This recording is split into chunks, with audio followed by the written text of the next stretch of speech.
Bismillahirrahmanirrahim. Assalamualaikum warahmatullahi wabarakatuh.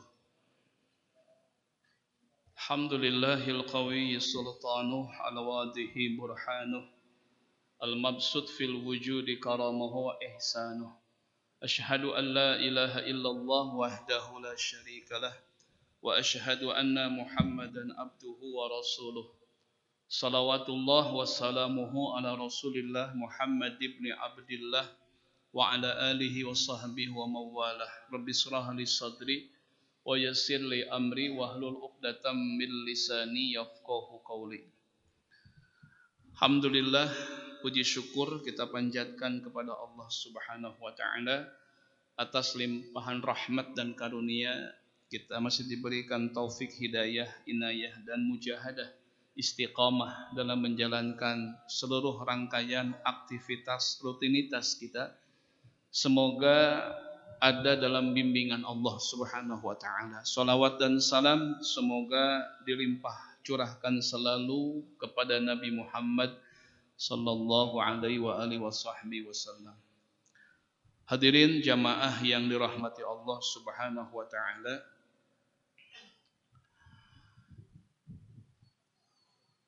Bentuk keimanan kita, kualitas keimanan, tauhid dan akidah akan nampak terlihat pada perilaku, sikap dan sepak terjang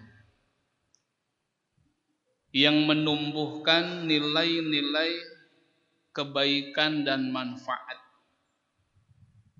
yang terlihat baik secara zahiriyah, lahiriyah, batiniyah ataupun qalbiyah. Karena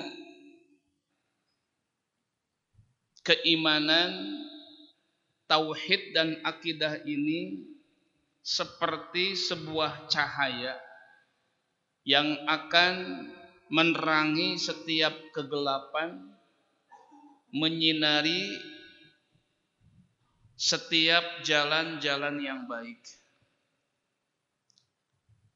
Saat kegelapan ada dalam kehidupan kita, karena gelap itu orang jadi tidak tahu arah dan tujuan.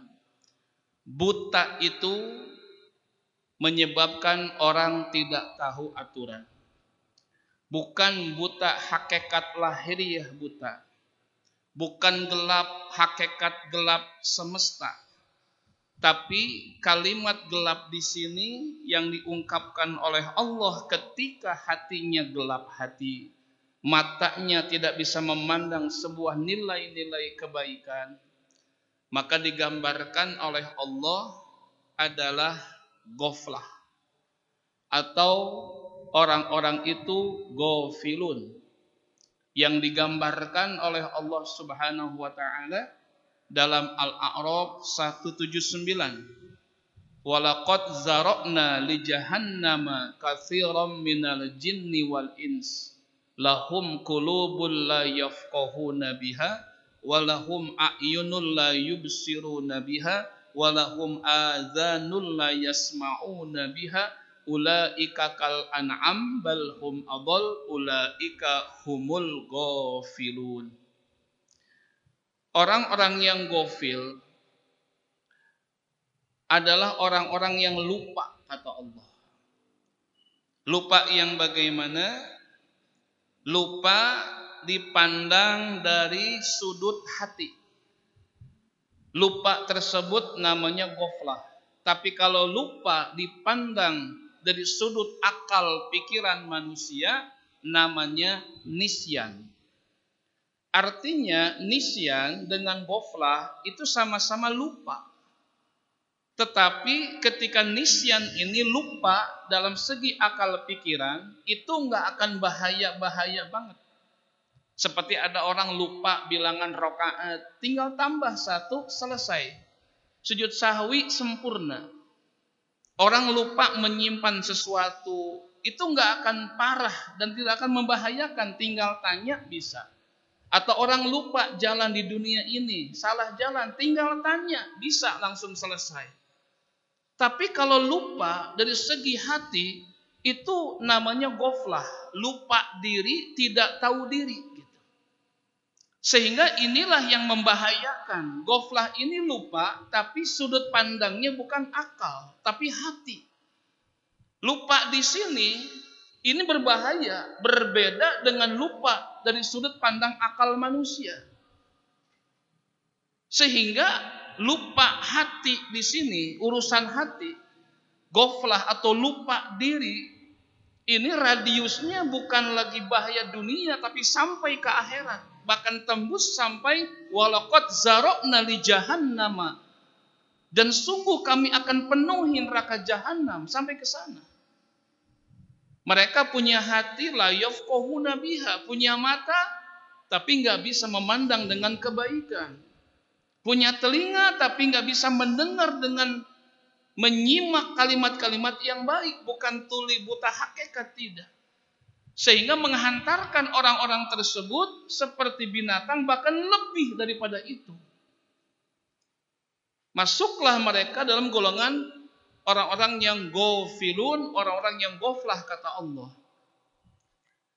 Di dalam Ar-Rum ayat 7, maka kalau kita lupa, nisyan, urusan dari segi akal, itu lupa urusan masalah duniawi saja. Tapi ghaflah ini lupa urusan akhirat. Sehingga Allah jelaskan dalam Ar-Rum ayat 7, ya'lamuna zahiran minad dunya wa hum anil akhirati hum ghafilun. Mereka hanya pandai tahu urusan dunia saja. Tapi untuk urusan akhir mereka nggak tahu, kata Allah. Ghaflah, kata Allah Subhanahu wa ta'ala. Sehingga pertanyaannya, apa sih yang bikin orang jadi ghaflah gitu? Ya, nggak ada sadar diri gitu kan. Sudah makin bertambah umur, bukan makin dekat sama Allah, bukan makin tambah dekat sama Allah, tapi belum sadar juga. Itu ghaflah, saya katakan. Dia bukan lupa akal pikir, tapi lupa dirinya gitu. Apa pertama yang menyebabkan untuk ghaflah? Yang pertama adalah al-qalbul mailu ala sayyi'at listighraqi hubbid dunya. Penyebab yang pertama adalah al-qalbul mail, hati yang selalu condong ala sayyi'at, terhadap sesuatu kejelekan. Jadi setiap hati yang condong ingin berbuat kesalahan, ingin berbuat kejelekan, itu bahaya. Kenapa ada mindset pikiran orang condong hatinya kepada kejelekan? Listighraqi hubbid dunya, karena dia sudah tenggelam larut dalam cinta dunia. Sehingga urusan akhirat dia nggak pedulikan. Bagaimana listighraqi hubbid dunya ini, tenggelamnya ia larut dalam kehidupan cinta dunia, sudah melupakan urusan akhirat. Ini ghaflah sebenarnya. Sehingga kalau orang sudah istighraq, tenggelam larut dalam cinta dunia, dia akan cenderung untuk berpaling hatinya, condong kepada kejelekan. Akibatnya dia akan menghalalkan segala cara demi terwujudnya istighraq hubbid dunya. Maka dalam Yunus ayat 7 pun Allah menegaskan, innal ladzina la yarjuna liqa'ana wa radu bil hayatid dunya wa tama'annu biha wal ladzina hum an ayatina ghafilun. Dalam Yunus ayat 7 pun orang yang ghaflah ini kelihatan. Kalau sudah hatinya istighraq, tenggelam, larut dalam cinta dunia, nanti akan menemukan sifat la yarjuna liqa'ana. Dia nggak akan rindu bertemu dengan Allah, dengan kematian. Kematian itu akan menakutkan bagi tersebut. Kenapa? Kalau meninggal nanti, berapa banyak harta yang saya tinggalkan, berapa uang yang saya akan tinggalkan, dia takut meninggalkan itu semua. Kenapa? Karena sudah listighraq hubbid dunya. Sudah tenggelam, larut dalam cinta dunia. Sehingga waradu bil hayatid dunya watma'annu biha. Dia hanya puas urusan dunia saja, dan tumakninahnya pun urusan dunia saja. Hanya itu yang dia puaskan, hanya itu yang dia tumakninahkan. Nggak ada ketenangan ketika sudah selesai sholat, sujud kepada Allah, nggak ada ketenangan. Tenang itu kalau duitnya banyak, punya jabatan tinggi, hartanya berlimpah, baru radu bil hayatid dunya watma'annu biha. Hanya tenang masalah itu. Belum sampai kepada tumakninah ketika dia mengingat Allah. Tenang ketika dia sudah menjalankan perintah Allah. Enggak ada ketenangan masalah itu. Yang tenang hanya urusan dunia saja dalam Yunus 7 tadi. Radu bil hayatid dunya watma'annu biha.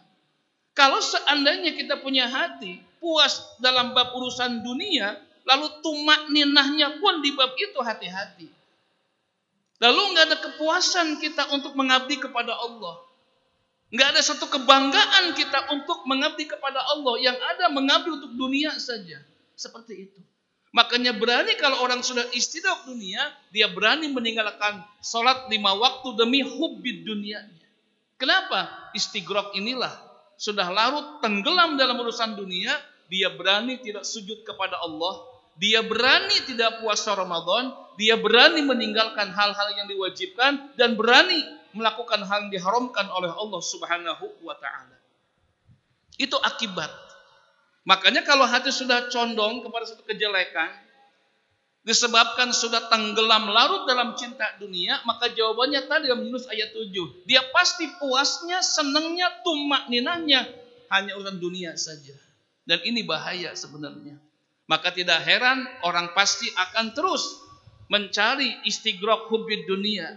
Bahkan orang berani menghilangkan nyawa orang lain demi itu. Dia berani membunuh temannya, menggunting dalam lipatan, mengganjal teman seiring demi istighraq hubbid dunia. Peduli amat orang itu rugi, celaka, enggak peduli. Yang penting dia sudah mendapatkan itu semuanya. Kenapa? Karena al-qalbul mail ila sayyi'at, ala sayyi'at. Hati yang sudah condong kepada kejelekan. Itu yang pertama. Maka bersyukur kita kepada Allah. Di penghujung doa-doa yang kita panjatkan dalam Ali Imran 8, Rabbana la tuzigh qulubana ba'da idh hadaitana. Ya Allah, jangan kau condongkan hati kami untuk condong melakukan satu kesalahan. Ba'da idh hadaitana, sesudah kau berikan petunjuk kepada kami ya Allah. Bersyukur kita. Kalau mindset pikiran kita, settingan hati kita, senang yang bagus-bagus, senang yang baik-baik saja. Tidak ditakdirkan menjadi orang yang condong kepada kejelekan dan kejelekan. Itu bahaya. Itulah awal muasalnya orang yang senantiasa ghaflah di hadapan Allah Subhanahu wa taala. Jamaah rahimakumullah yang dirahmati Allah Subhanahu wa taala. Penyebab ghaflah yang kedua atau ghafilun kalimat jama orang-orangnya, yang kedua adalah akhta'ut tariq littiba'il hawa. Orang tersebut sudah salah langkah, sudah salah jalan menuju Allah dengan sebab memperturutkan hawa nafsunya. Salah jalan inilah yang menyebabkan orang ghaflah kepada Allah. Saat tidak punya harta, tidak punya uang, dia cari bukan usaha, bukan ikhtiar, lari ke gunung-gunung. Gunung mana Pak kira-kira? Dulu berkolaborasi dengan hal yang seperti itu ke Gunung Hejo mah, Gunung Kemukus mah. Gunung mana lagi yang Bapak tahu?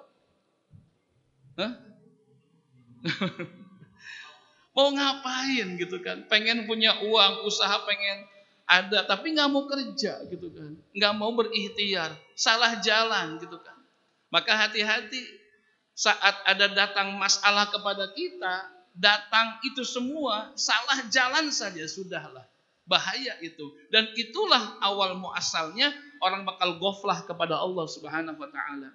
Ketika musibah datang, ujian datang, masalah bertali-tali datang tiada henti, dia ingin tenang, minum saja yang memabukkan, sugan tenang. Bahkan seperti itu keadaannya. Jadi banyak orang yang mengambil jalan pintas untuk memenuhi hawa nafsunya. Maka dalam An-Nisa 135 dengan shot 26 itu kan larangan Allah Subhanahu wa taala. Dalam An-Nisa 135, falat tattabiul hawa anta'dilu. Jangan kamu memperturutkan hawa nafsu sebab nanti engkau akan ta'dilu, akan berpaling engkau dari Allah Subhanahu wa taala. Bahkan shot 26 pun menegaskan wala tattabiil hawa fayudillaka an sabilillah. Jangan engkau memperturutkan hawa nafsu, sebab nanti engkau akan menyimpang dari jalan Allah Subhanahu wa taala. Dalam Yusuf 53, inna nafsala ammaratum bisu. Nafsu itu ngajaknya merintahin enggak bener, kata Allah. Udah tahu programnya enggak bener, visi misinya menyesatkan, diikutin lagi, kan begitu. Maka hati-hati, orang ghaflah itu kenapa? Karena yang kedua, salah jalan karena mengikuti hawa nafsu. Terakhir yang ketiga, penyebab orang ghaflah itu lupa diri, kenapa? Karena aklul haram lihirsin wa tama'in li adami zuhdi wal qanaah. Yang ketiga penyebabnya karena rizki yang tidak halal, yang dia masukkan ke dalam perutnya jadi darah, jadi daging. Kenapa demikian? Lihirsin wa tama'in, karena rakus dan serakah jiwanya, li adami zuhdi wal qanaah, tidak ada zuhud dan qanaah urusan dunia. Maka halal haram dia nggak peduli. Maka hati-hati dengan rizki yang kita makan. Jadi darah, jadi daging, jadi bikin satu hijab, gelap hati kita. Karena sering memakan rizki yang bukan hak kita, bukan milik kita, bukan jatah kita, yang berbahaya. Itu semua kita berikan kepada anak dan istri kita di rumah. Itu bahaya sekali. Maka bisa jadi orang ghaflah, lalai hati, terhijab cahaya iman, tauhid dan akidah, mungkin terhijab rizki yang tidak halal. Maka Allah sampaikan dalam Al-Baqarah 168, ya ayyuhan nas kulu mimma fil ardi halalan thayyiba wa la tattabi'u khutuwatis syaiton innahu lakum aduwwum mubin. Wahai manusia, kata Allah, makanlah yang halal dan thayyib. Labelnya halal, yang kedua thayyib, bergizi, kata Allah. Lalu disambungkan wala tattabi'u khutuwatis syaiton. Jangan engkau mengikuti langkah-langkah setan. Kenapa? Ada kaitan, setan punya andil, Pak. Bagaimana rizki ini sampai kepada perut kita tapi nggak halal? Apa yang terjadi? Doa kita nggak akan diterima, amal ibadah kita pun terhenti, nggak akan naik ke langit Allah Subhanahu wa taala. Kenapa? Bahan bakarnya nggak sesuai dengan ridho Allah Subhanahu wa taala. Teringat sebuah hadis dari Imam Ahmad. Abu Sa'id Al-Khudri menjelaskan, sahabat Nabi, hadis Rasulullah sallallahu alaihi wasallam. Apa kata Nabi? Rasul menjelaskan gini, wa qala syaitan li a'wanihi, berkatalah setan, kata Nabi, kepada bala tentaranya, iza ta'abbadal abdu, kata setan nih, dapat bocoran ya dari setan ya, apabila seseorang beribadah, kata setan, seorang hamba beribadah, apa kata setan kepada bala tentaranya, fanzuru min aina mat'amuhu. Kata setan, perhatikanlah oleh kalian semua dari mana makanan yang dia makan sebelum ibadah tersebut. Dari mana rizki yang dia pakai sebelum ibadah tersebut, kata setan. Fa in kana mat'amusu, bila itu yang tidak benar, tidak halal, hasil mencuri, hasil zalim, da'uhu, tinggalkan saja, kata setan. Jangan kamu goda, jangan kamu ganggu. Percuma, kata setan. Dia sudah menggelincirkan dirinya sendiri, tanpa digelincirkan pun sudah tergelincir, kata setan. Kenapa? Alasannya, inna jitihadau ma'aklil haram la yanfa'u. Sesungguhnya kesungguhan mujahadah ibadah tapi rizkinya enggak halal, enggak manfaat ibadahnya, kata setan begitu. Jadi sebelum digoda, perhatiin dulu tuh. Ketika dia sedekah, dari mana rizkinya? Kalau enggak benar, udah enggak usah digoda, kata setan. Percuma, sebab enggak manfaat, buat apa digoda juga. Seperti itu. Makanya sehebat apapun kita ibadah, tetap kalau rizkinya yang dimasukkan ke dalam perut yang bukan hak kita, rizki kita, itu hati-hati. Dan disitulah gelap hati kita, sebab sering makan harta yang diharamkan oleh Allah Subhanahu wa ta'ala. Oleh karena itu pesan Allah tadi, halalan thayyibah. Kalau bukan milik kita, rizki kita, hak kita, udah nggak usah diambil lah. Insya Allah hati ingin terang, masuk cahaya iman, tauhid dan akidah, sehingga hati kita pun jauh dari kegelapan dan ghaflah kepada Allah Subhanahu wa ta'ala. Demikian yang dapat disampaikan, mudah-mudahan ya, dengan pembahasan 3 tadi, semoga hati kita tidak condong kepada kejelekan, tidak salah melangkah, dan mudah-mudahan kita dijaga halalan thayyibah oleh Allah Ta'ala. Rabbana atina fid dunya hasanah wa fil akhirati hasanah wa qina adzabannar walhamdulillahi rabbil alamin. Subhanakallahumma wa bihamdika asyhadu an la ilaha illa anta astaghfiruka wa atubu ilaik. Wassalamu alaikum warahmatullahi wabarakatuh.